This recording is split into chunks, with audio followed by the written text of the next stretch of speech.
Hi, this is Kathy from the White Pigeon Library. We've got some new books to go through. We've got Jacqueline in Paris by Anne Mau.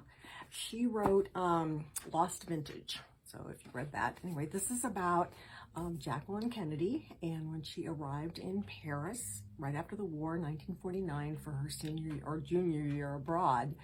The city had profound influence on her. And it was kind of an odd time to be in Paris because it was right after the war. So the occupation the results of the occupation was still influencing the city. And it was the beginning of the Cold War. So communism was pretty much talked about all over. And she was there, and she did say that being in France had influenced the rest of her life. So it's based on true story. It's historical fiction, and looks like it might be kind of interesting about Jacqueline Kennedy. We've got Remarkably Bright Creatures by Shelby Van Pelt, and this is a debut novel. I thought it was wonderful. It's about a woman who has decided to clean up the local aquarium that has a giant Northwest Pacific Coast octopus who consistently breaks out of his tank and sort of travels around and eats treats, and has figured out what happened to the woman's son who disappeared when he was 18. And of course, she's still trying to come to terms with that. Her husband died a few years ago. So anyway, in order to stay busy, she's, cleaning up after people in this aquarium.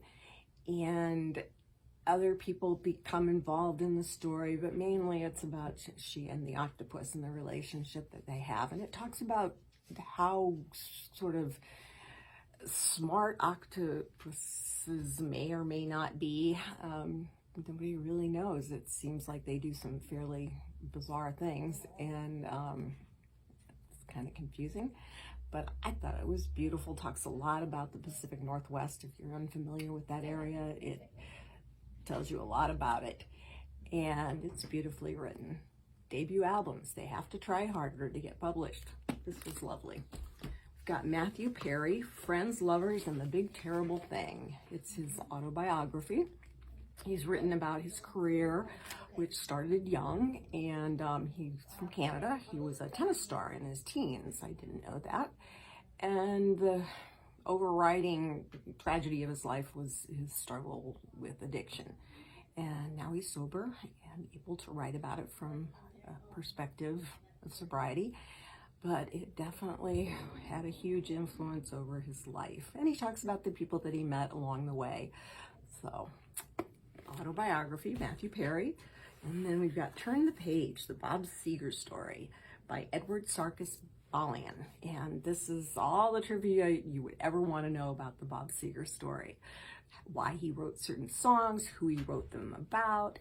Apparently the author has a program that he does, and he will be at the library later. So watch our website and find out when. And it's a program where there's a lot of audience participation, there's music, there's trivia, Bob Seger trivia, everything you ever wanted to know about Bob Seger and more. So it's a biography about Bob Seger, but it sounds like a little more than that too. So that's what we've got this week. We'll have more next week. Thank you.